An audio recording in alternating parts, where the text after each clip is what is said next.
And hey, well, welcome back, everyone. I'm excited to be here for our February vlog. I'm still in partnership policy making class, and I will graduate in June.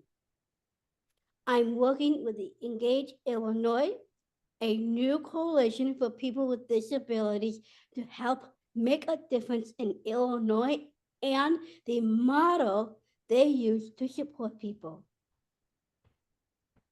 I have a few friends here with me today that I would like to introduce to you. Austin and Hi. Anne are friends and champions of mine for many years. I think it is about 20 years now. I think so. Mm-hmm. Anne and I worked with Proctor Choices, and we helped schools all over Illinois to learn about inclusion. It was lots of fun, and I miss working with Anne and Choices. Now, Anne is the director of Early Choices, and she will tell us a little about her work. Austin is a great self-advocate, champion, colleague, and friend. We have presented together at times and also attended conferences and other fun stuff together. Austin is a public speaker, like I am, and has done a lot of presentations on inclusion. He will tell us about how he advocates for himself and others. Welcome. Let's get started with Austin. Okay. With you, Austin.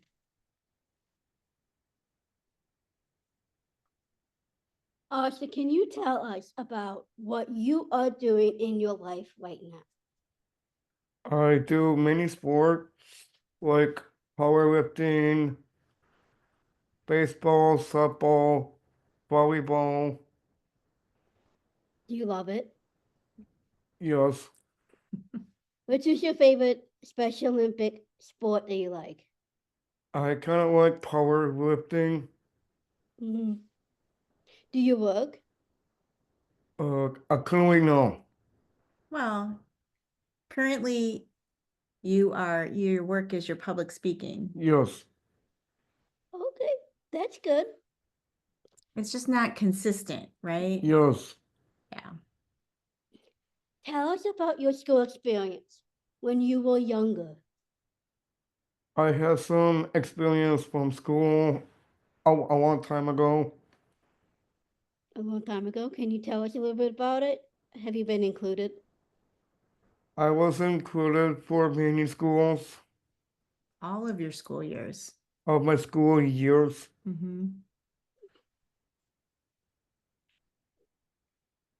Was it good? Did you have a good experience?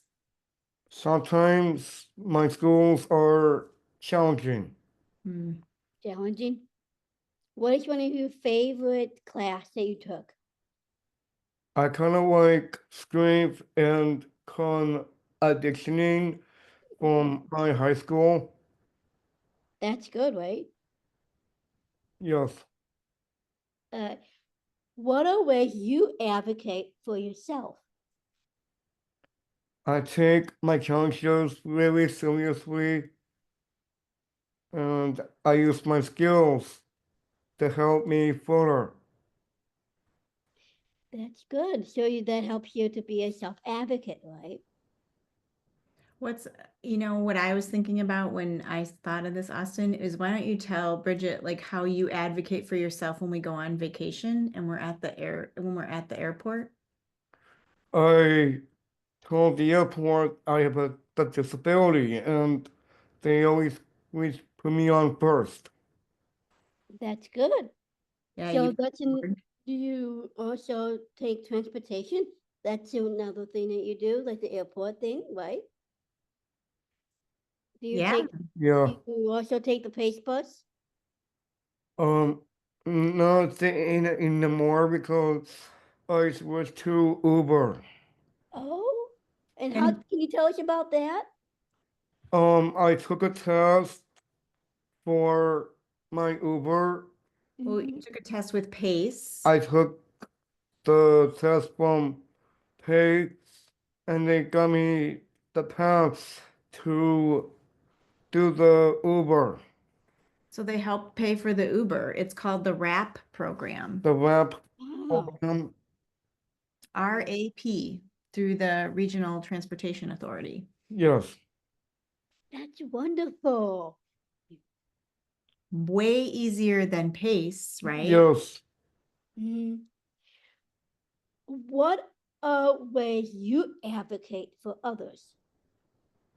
For my public speaking, they need some confidence for my public speaking.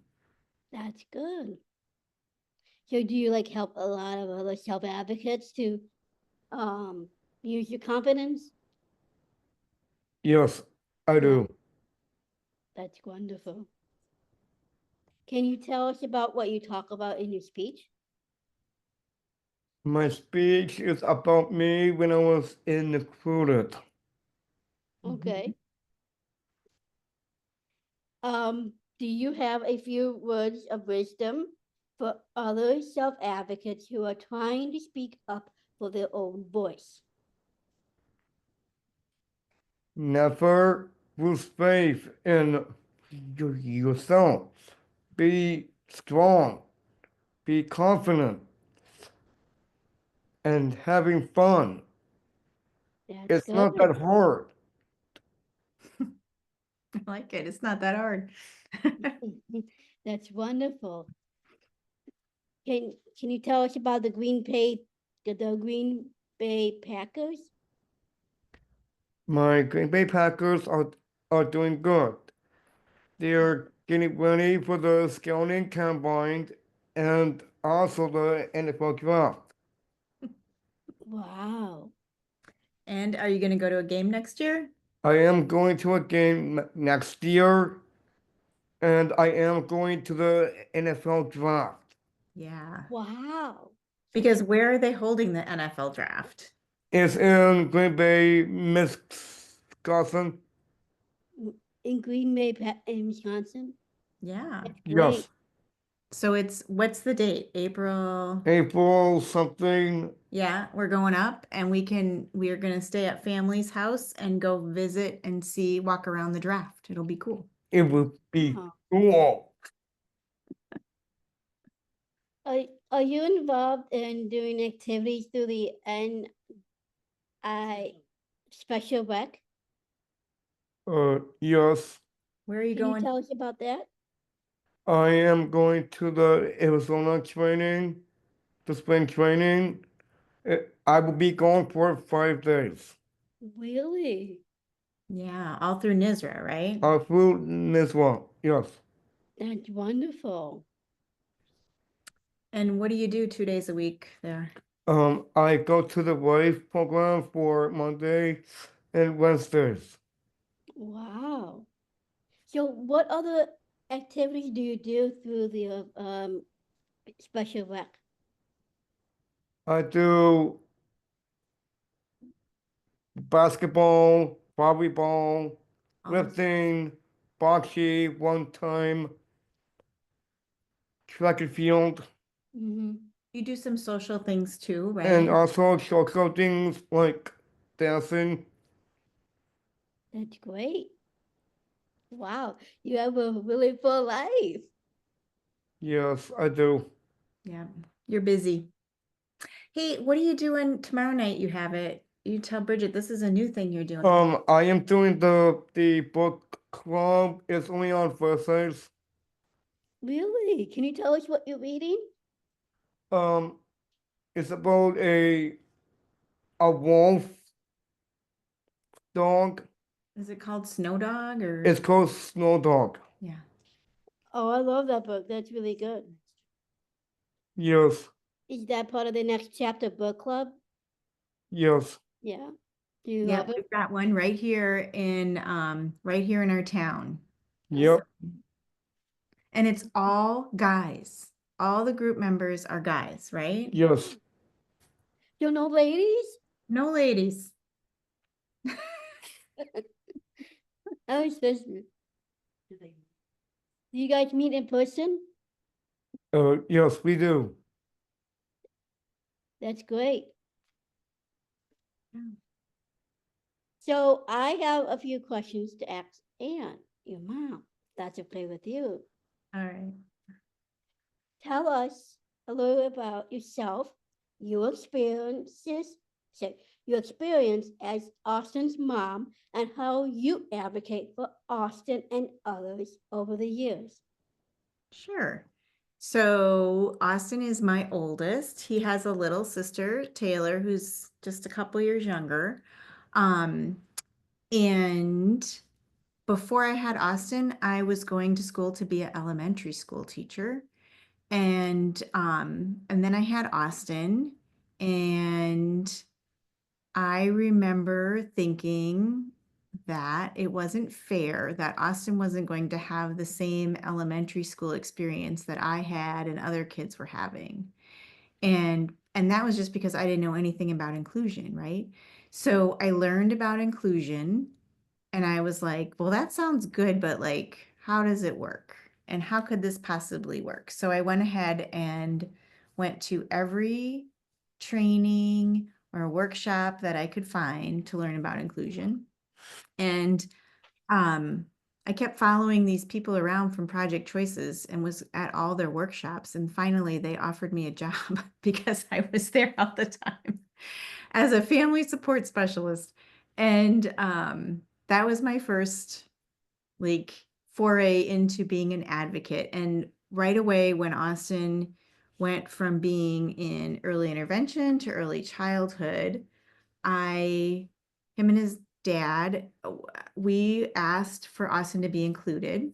So we were looking for him to attend the childcare where his sister was, and then for the district to provide services there. And this was a long time ago. Can I tell him how old you are? Yes. So that was in 1993 when he was 3 years old. And the district agreed and sent out support to the childcare. And so the kids could be together.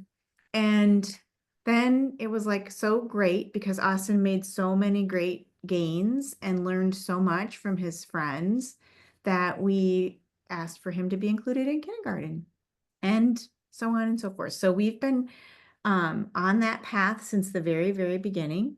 And Austin always rises to the challenge. When I would think something was going to be hard, I would think, oh, I don't know if he can do this. He'd knock it out of the park, right? Yes. And so there were, like he said, there were some challenging times, and those were hard because it feels like your whole world is going to come down on you, because it's like, how can someone not see what I see? And how can someone deny him an opportunity? But we always prevailed, even through the hard ones, right? You can tell her. Okay, well, I'll just tell her like the general. We had to file for due process at one point to keep Austin included.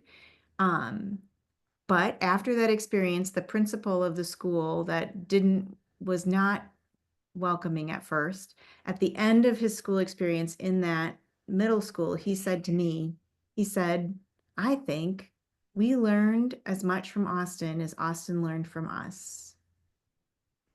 And when he graduated high school, I remember his high school principal also letting us know that she knew that we had to push them to do it, and she appreciated that we pushed them. So I always feel like all that advocacy paid off. And it still continues because Austin did have a job that he recently quit. And really, he quit because like there was a change in management and we had advocated for some things to change. And it was just a couple years of just a whole bunch of It's been stress. 12 years. Yeah, you had worked there for 12 years, and the last couple years were just stressful. So he decided he didn't want to do it, and I didn't want to make him do it anymore. So we're looking for another like regular job, right? Yes. And then you got your public speaking in Yes, between. yes. So, And can you tell us about early choices? sure. Does and how it impacts people with disabilities in Illinois? Okay. So Early Choices is the inclusion initiative of the Illinois State Board of Ed.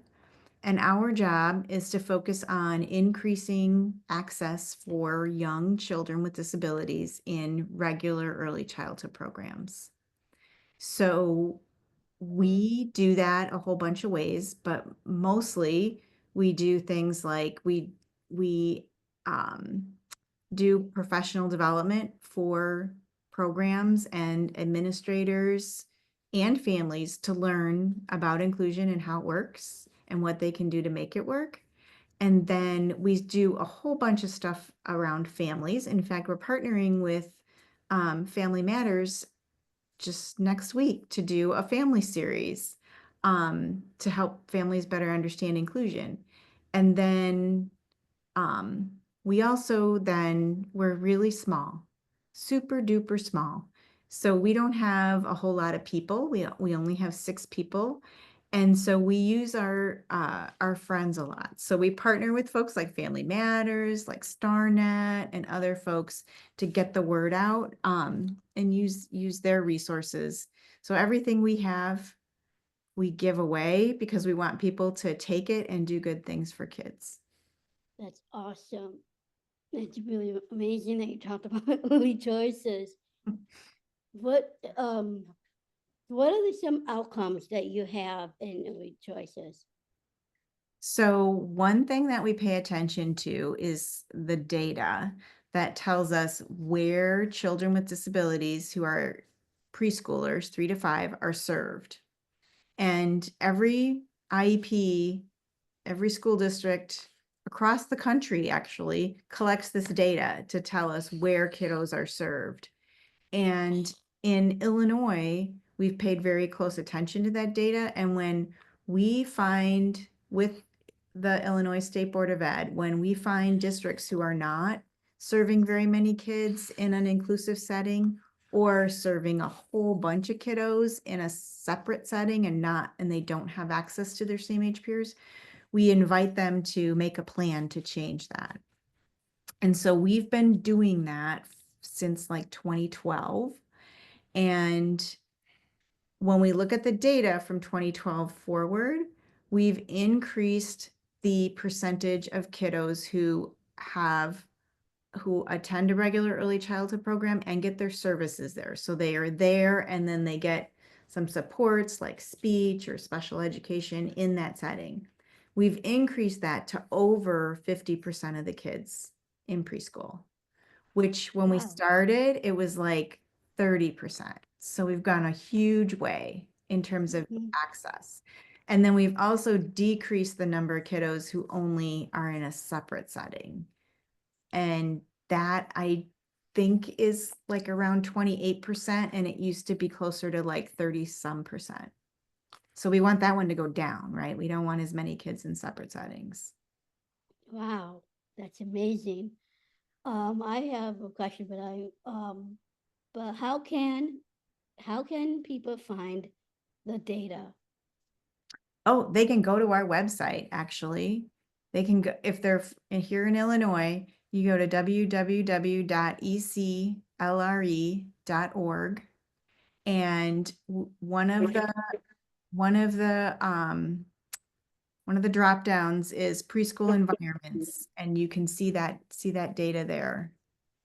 Also, the Illinois State Board of Ed has that data. They have a preschool LRE page, and OSEP, our Department of Education Office of Special Education Programs, has all the state's data. So you can look and see how Illinois looks compared to other folks. That's awesome. I have a question to ask you, Anne. Did you get an early childhood degree? Oh, I did. Thanks for asking that. Yeah, sometime in there, I don't know. About that? When Austin was little, I realized that elementary ed was interesting to me before I had children, but I really, really, really wanted to make an impact in early childhood.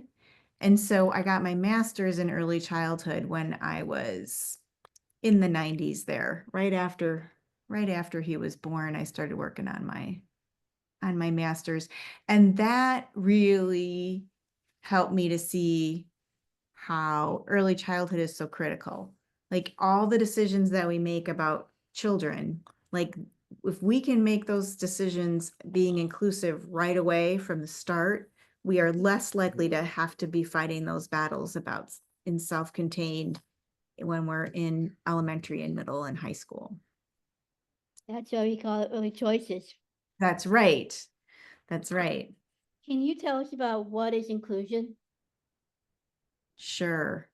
So I always refer to the definition from NAEYC, which is the National Association for the Education of Young Children, and DEC, which is the Division of Early Childhood from the Council for Exceptional Children. And those are two professional organizations that support gen ed and special ed in preschool. And they came together and wrote a definition of inclusion that talks about the fact that it's for everyone, regardless of ability. So everybody's in.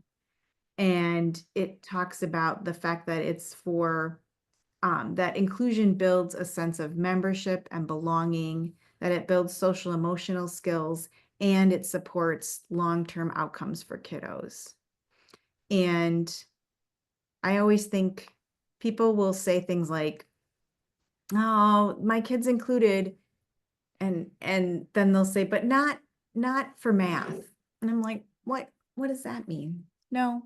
For me, inclusion is all day, every day, all day. So it's not just school, right? Like for me, inclusion happens when we go to church, when we go to Target, when we go out to dinner, but also when we're at school or whatever else we're doing. You also went to Northern Illinois University, correct? I did. Can you tell us more about that? I went to NIU. That's where I got my master's. And it was part of choices at the time was actually there at NIU. And those were remember when I said, like, I followed the people around? That's who the people I was following around was Sharon Fragan from NIU and her colleagues, Bill Peters and Al Smith. Like I would sit in on their sessions and listen to everything they said and like memorize what they said because they were so good. And they still, what they were talking about is exactly what we're talking about today. That is true. The inherent value of each and every person, right? And like seeing each person as an individual. What advice might you give to parents who are looking for inclusive education for their children? Well, I would go with Austin's be confident and be strong, right? That, because you know your kiddo, but then also know what you're asking for, right? Like use the resources from Early Choices. We have a whole family page that's there to help families better understand inclusion and what it means. And then using the resources from Family Matters, from ISBE, so that you understand what you're asking for and you can you can almost like learn some of that education language because it just makes your life easier. What are some great resources for families? Oh, you know what? We have a new family LRE toolkit. And I don't know if we can tag a link on this or, but it's on our website. I think it's even on our homepage in like one of the boxes. But the LRE toolkit is made for families, supposed to be easy access, all the things that you'd need to learn if you were seeking to include your kiddo. So the law is there, some research is there, some like questions to ask at the IEP meeting, some strategies for adaptations, all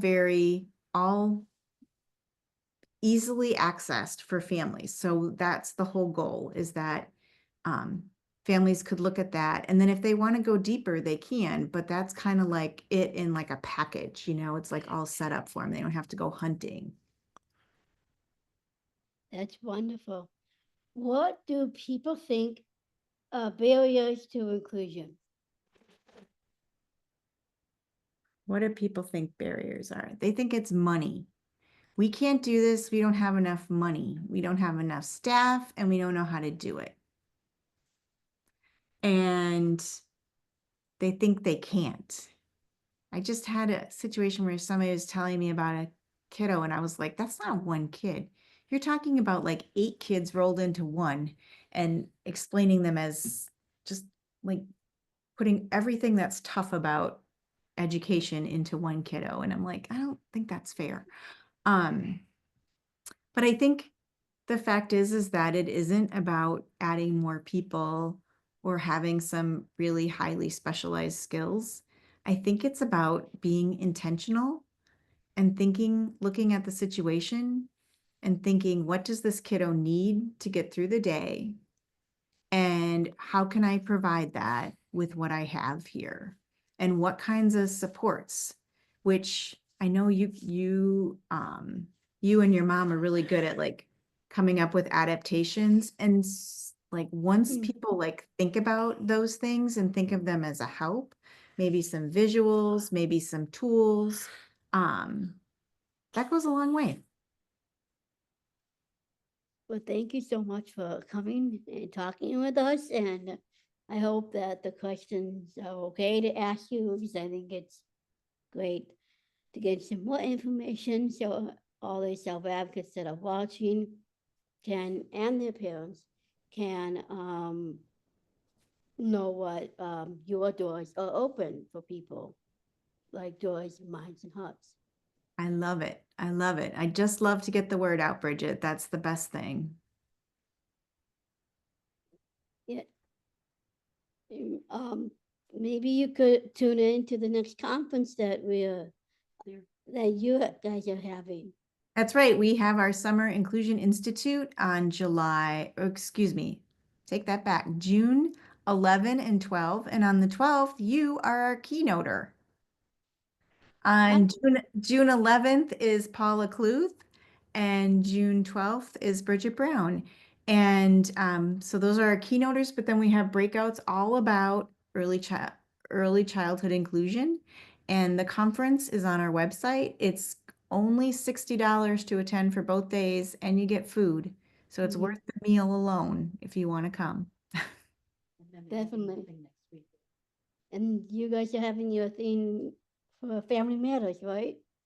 Right. The workshop, that family series starts on March 4th next week. And that's on our website too, on the events page. And it's 3 parts, and it happens, it's from 6 to 7 each night, and it's specifically for families. And we have a guest speaker. Kathleen is coming, and she is the parent of young children, young daughter who's included in kindergarten, and is going to share her story each time. And we met her through you and your mom. So we're excited about that too. And she wrote a book. We just got her book. Yes. So I know Kathleen taught Michelle through school and her siblings. Mm-hmm. So, and we just did a vlog on her. And so I'm excited that she's going to be speaking. So, Yeah. See, it's all connected. And yeah, and I don't know if she'll be at Summer Institute or not, but come along and hear all the great stories. So we're excited. well, I'm excited too. So, thank you both for coming. All right. And Thanks tune for in for the inviting us. next guests that are coming on our vlog. Just to Thank- follow up before we end today, the resources described, like the inclusion kit, are listed in the description of the video today and are also accessible on the Family Matters website. If you are interested in signing up for our inclusion series with Early Choices, it is also, the registration is available on our website as well. Thank you, Abby. Yeah, thank you.